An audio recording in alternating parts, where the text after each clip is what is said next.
Цагаан захтны гэж нэрлэгдээд байгаа энэ гэмт хэргийн төрөлд чухам ямар хэрэг үйлдсэн хэрэгтнүүд яаж шийтгэгддэг вэ? Энэ зүйл ангид эдийн засгийн сэдэлтэйгээр мөнгө угаах, шамшигдуулах, ловёрдох зайлшин хийх, хээл хахвал кибер гэмт хэрэг, оюуны өмчих хулгай, үнэмлэх, цахим картны зайлшин зэрэг гэмт хэрэгүүд багтдаг. Тэгвэл Монгол улсад авилах хээл хахвуулын гэлч нэрлэгдэж байгаа энэ зүйл ангиар ихэвчлэн албан тушаалаа уруулан ашигласан, улсын хөрөнгө шамшигдуулсан, татвараас зайлсхийсэн этгээдүүд яаж шийтгэгдэн заагдсан ялаа эдэлж байгаамаа. Өнөөдөр Монгол улсад энэ зүйл ангиар яаж шийтгэгдэн ялаа эдэлж байгаа 200 гаруй хэрэгтнүүд өнөө маргаашгүй улс болон хувьд учруулсан хохирлоо төлж барагдуулалгүй өршөөлийн хуульд хамрагдаж магадгүй нөхцөл байдал тулгараад байгаамаа.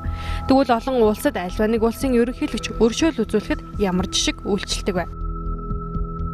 2015 оны 8 дугаар сард Монгол улсад өршөөлийн хууль батлагдах гэж байгаатай холбоотойгоор Монголын Facebook хэрэглэгчдийн дунд Өмнөд Солонгосын ерөнхийлөгч авилгачдад өршөөл үзүүлдэггүй гэсэн фото зураг нийлээд хурдцтайгаар тархсан. Тэгвэл манай улстай зэрэгцэн тусгаар тогтносны 70 жилийн ойн баяраа тохиолдуулан 6500 гаруй хоригдлуудад өршөөл үзүүлсэн хадагтай Пак Кён Хэгийн үйлдэл Монголын интернет хэрэглэгчдийн дунд тархсан зураг дээрх мэдээлэлээс огт өөр байжээ.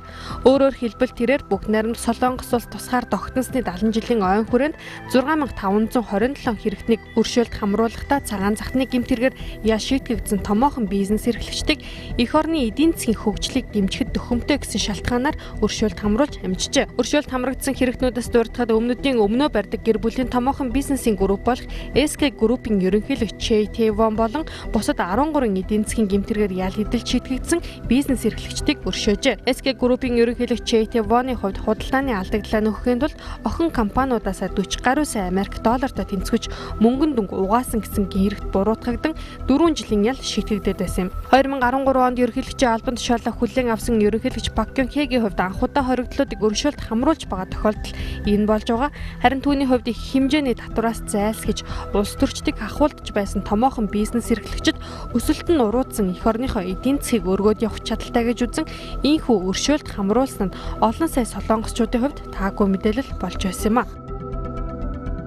Тэгвэл манай хойд хөрш Оросын холбооны улсын ерөнхийлөгч Владимир Путиний эсрэг дөрвтэй шүүмжлэгчдийн нэг болох цагтаа Оросын эдийн засгийг мөн л өргөлцөж явсан Юкос Группийн ерөнхийлөгч асан Михаил Ходорковский мөн л өршөөлийн хуулинд хамрагдаж судлагдсан түүхтэй. 2013 онд Оросын холбооны улс 3000 гаруй цагаан захтнуудад өршөөл үзүүлэхээр бэлтгэж байна гэсэн мэдээлэл олон улсад цацагдж шүүгандагдаж байсан. Тухайн ондоо Оросын төрийн думын доод танхимд бизнес эрхлэгчдийн гомдлыг хянан хилэлцэгч Борис Титов Оросын холбооны улсын эрүүгийн хуулийн 27 дугаар зүйл ангиар яаж шийтгэгдэн гэмт хэрэг анх удаа үйлдсэн иргэдийг суллуулах хүсэлтийг тавьж байсан. Улмаар хуулийн төслийг ерөнхийлөгч Владимир Путин дутууд улмыг түүхий байна гэж буцаасан боловч 2013 оны 7 дугаар сард болсон Санкт-Петербургийн эдийн засгийн чуулганы үеэр ерөнхийлөгч Путин хуулийн төслийн шинэ хувилбарыг дэмжиж байгаагаа илэрхийлж Ходорковский тэргүүтээ Оросын шинэ үеийн цагаан захтнууд дахин эрхчлөөтэй алхах алхам хийгдсэн гэж хэлж болно. Тухайн үеийн ханшаар 17 тэрбум рубль буюу 500 гаруй сая $, хохирлыг улсад учруулсан Юкос Группийн тэргүүн Михаил Ходорковский болон менежер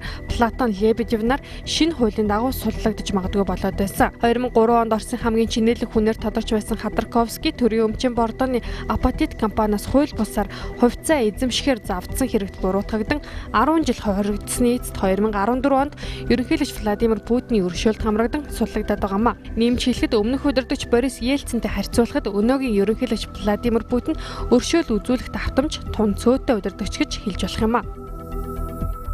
Манай өмнөд төрш цагаан захтнуудын хэрэгт харьцангуй хатуу ханддаг гэж хэлж болно. Тухайлбал цаазын ялтай хятад улсын ерөнхийлөгч Си Цзиньпин цагаан захтнуудын буюу авилах хээл хахуул албан тушаалын хэрэгт холбогдсон төрийн дээд албан тушаалтнуудад төрийн төмөр нүрийг харуулж байгаа.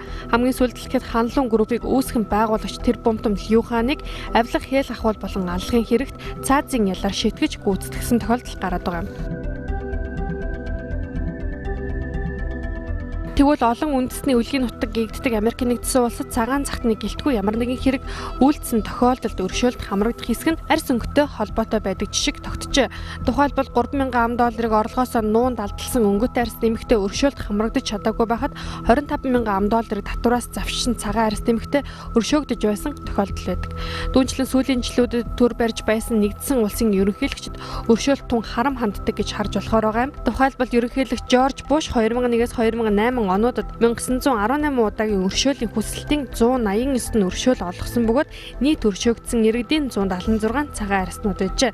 Тэгвэл одоогийн ерөнхийлөгч Барак Обама бүрэн эрхийнхээ хугацаанд ердөө 64 иргэнийг өршөөлд хамруулад байгаамаа.